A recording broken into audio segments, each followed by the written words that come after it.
Take a look at this, guys. This is actually a scaleless albino corn snake, but it's a little different than a normal scaleless albino corn snake because it's completely scaleless. Now, normally they have scales on their belly, what they would call ventral scales. For some reason, this one hatched out with no scales at all. And I know it's hard to believe, but believe it or not, right here, Drogo's fur is the same exact thing as basically scales, right? Hair is made up of what is called keratin. Same thing that scales are made up. Same thing, ironically enough, that tortoises' shells are made up and our fingernails are made up. So basically what happens is that you have this gene that is basically telling how much hair should be on each in particular animal, right? In this case, Drogo is a very furry animal, head to toe. He's got fur all over him. A little bit of coarse fur, but definitely fur. And it's, by the way, it is kind of a little coarse. You gotta come pet Drogo sometime because he's absolutely amazing. But really, it's all just part of a genetic makeup, right? And basically what happens with scaleless animals is that they have a recessive mutation on an allele that basically is reducing the ability to produce keratin. And then of course you can see keratin in Brillo the armadillo too. Of course this little hair is made up of keratin,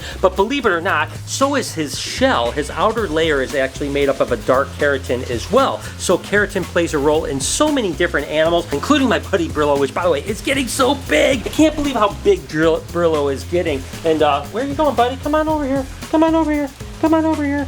He loves people. He loves everyone. I mean, look at how awesome he is. Hey, buddy, I love you. Don't love me too much. Don't love me too much. I tell you, Brillo is amazing. But you know, even when you talk about hairless cats, right? Brillo, what are you doing, buddy? Even if you talk about hairless cats, that's basically a recessive mutation, just like a scaleless snake, that is lacking the ability to actually produce keratin. That's right, a hairless cat and a scaleless snake is the exact same mutation. But Brillo, you are such a silly little monkey, you. I love you, little baby boy. I tell you what, but it's amazing how much keratin plays a role in every animal on the planet. So most scaleless snakes, believe it or not, have remnant scales. Now, scaleless Texas rats were the first kind of scaleless snake that was actually produced and available in the commercial trade or the pet trade of the hobby. And you can see with Joker, he actually has some scales on his back, but more importantly, almost all scaleless snakes will have ventral scales, right? And that just kind of aids in locomotion. So it's very rare for a snake to not have scales at all. Even some snakes that have the ventral scales that don't have scales is relatively rare. Usually they at least have some scales like Joker here, but like I said, when it comes to the corn snakes, rat snakes, they always have the ventral scales. So it's really unusual that the scaleless corn snake is completely scaleless. Take a look at, guys, perfect timing.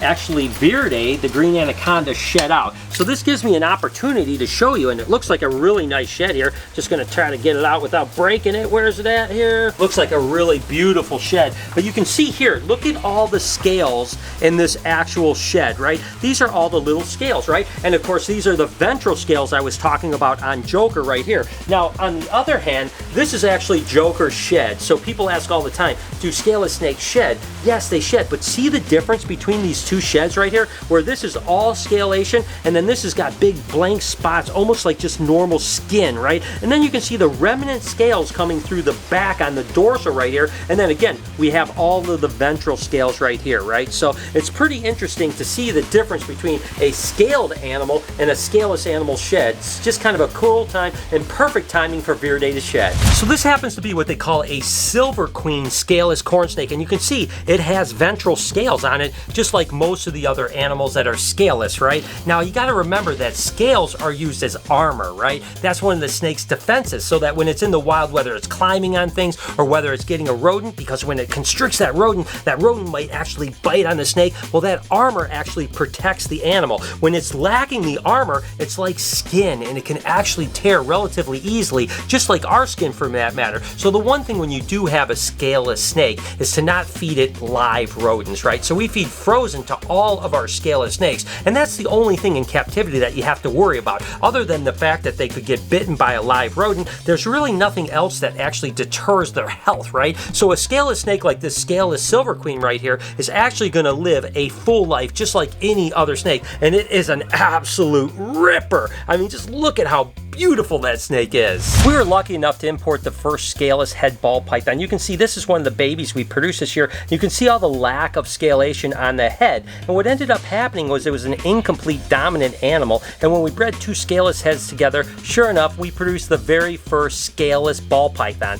Now, the truth was is that these guys didn't have ventral scales, and they were completely scaleless, head to tail. And honestly, they didn't do that well. You know, when we first produced them, they were eating, and we thought, oh, this is going to be absolutely incredible. And then we kind of ran into a lot of shedding issues, and ultimately, the ones that we had didn't last all that long, to be totally honest with you. Within a year or so, they had perished. Now, since then, there's been some people that have produced some scaleless ball pythons that have lived years, and then there's other people that have produced them that had the same luck that we had. So we actually personally don't produce scaleless ball pythons anymore, although we have a couple scaleless heads that we produce each year, but we really don't work the project too hard, to be totally honest with you. And I don't know if it's the fact that it was the lacking of ventral scales that caused it to be an issue or not. I have no idea. So that's what's going to be so interesting about this scaleless corn snake, is will it thrive without the ventral scales, or will it be kind of the way the ball pythons were? What happened with the ball pythons is it seemed like they had like their metabolism going really high. They would literally shed like every 3 weeks. And you guys may not know this, but actually hairless cats have a higher temperature and a higher heart rate, and typically don't live as long as normal cats. So it's kind of something that goes with the lack of keratin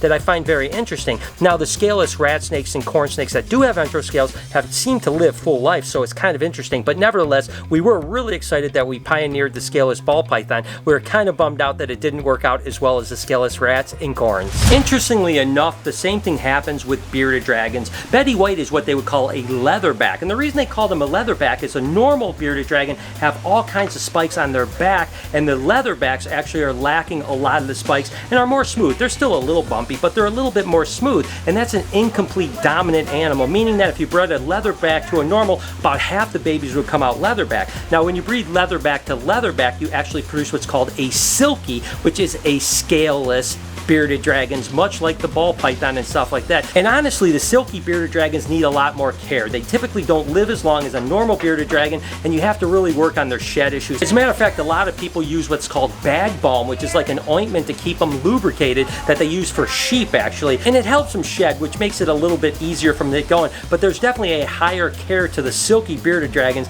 than the normal bearded dragons. But the leatherbacks themselves are absolutely amazing. So when we were breeding bearded dragons years ago, we stopped breeding silkies because they were just a little bit tough, and we just didn't really like the fact that when we sold them to people, they had to do a lot more to keep them healthy. But the leatherbacks themselves are absolutely amazing. So I'm going to be totally honest with you guys. I don't know what's going to happen with this completely scaleless corn snake. I don't know if it's a recessive mutation that is lacking the belly scales, which is a kind of a double recessive, being the first recessive would be the lacking of scales on the top, and then maybe a second recessive of the belly. I'm not 100% sure. And again, like the ball pythons that weren't very successful when it came to not having ventral scales, I don't know if this particular one's going to be successful or not. So far, it's eating and doing well, so we'll keep you guys updated. Maybe it'll be a completely new thing. I have no idea, but definitely wild that it popped out of nowhere. Now, scaleless animals can be somewhat of a controversial topic. You know, some people love them, some people hate them. I absolutely love them as long as they can thrive and do well in captivity, much like the Texas rats and corn snakes do. And like I mentioned, with the ball pythons, I typically don't. So I want to know in the comments, what do you guys think about scaleless animals? Do you think that they're awesome? Do you think that there's something that shouldn't be produced? And again, I'm not saying that everyone should love them, because a lot of people don't, but the truth is that they're so unique, and for us here at the Reptarium, having an animal like Joker on display really creates a lot of conversation and curiosity that turns it into a learning opportunity for us. But I understand the people that think like they shouldn't be, but really a mutation's a mutation. I wonder if it's much different like when you pull out the melanin and make an albino animal, it wouldn't thrive in the wild. It's the same thing as a scaleless snake, but I realize some people look at it completely differently. I'd love to know your ideas on this topic. Oh! Yes. Hey. Oh, there's no way you're getting up here. Can't hurt. Dude, I don't know. This is becoming a problem. Look at this. I got down and unplugged everything yesterday. Yeah, but she's probably trying to eat the pumpkin. We just gave her pumpkin the other day and you put a pumpkin up on her thing. Yeah. This is your fault. No. This is your fault. You're supposed to hold down this fort. This is your tortoise. You're the only one. You got. Oh my gosh. She's showing. No! No! Oh my god, there's a tortoise under there. Please be okay. Just hide under your... Oh my god. Oh my god. Oh my god. You got poop wiped off. Oh, So I've heard crop dusting. What's this? Crop mudding? That's mud. Crop mudding? You got turtle pie. That is just brutal. Every time there's a new enclosure here, I get excited. I mean, like if you just look at this wall right here, Coming together it looks. right here. You can actually just squint your eyes and they'll all look like that pretty soon. So that's pretty cool. So you have some cave geckos, Yep, huh? some more cave geckos. These look a little different than the ones that we put in last time. These are a little bit less colorful. So Okay. I've got some I'm working on getting really high color, some I'm working on getting less color. Less color, kind of going both ways. So, oh my gosh, look at how cool they look in there. Oh my goodness. Now, you think it's gonna be hard finding eggs though? Yes. That's It's gonna gonna be be hard. a challenge in all of the cages, I Yeah. think, and I do believe we'll probably end up seeing babies hatch. Yeah, probably in babies will cages. hatch in cages just because it'll be Yeah. impossible to find all of them. But still, it's worth it because they look Heck yeah. so good. I mean, oh my gosh. It's We did looking- do semi-bioactive instead of full bioactive Right. too, so it might be a little easier for Right, me to yeah. find them. Like I left a lot of the plants in pots so I can remove them and dig. all Oh, the dig way around. through. Ah, Yeah. good. Smart idea. So, looking great down here. Like I always say, just got a lot of work left. You know, it's kind of funny. Up here in Michigan during the fall weather, you often get foggy, right? And it kind of brings back memories of when I was young and kind of out at night trick-or-treating and or in the morning heading to school with fog. And now, of course, we have the same type of thing here at the Reptarium in these enclosures like Carl, the emerald tree ball. I don't know how I equate that, but for some reason I see this misty fog and it kind of brings me back to my childhood, and I just love it to death. I think it looks amazing and it's really good for the animals too. So I don't know why I told you that, but I think it's awesome. That one's all yours. Fresh sushi.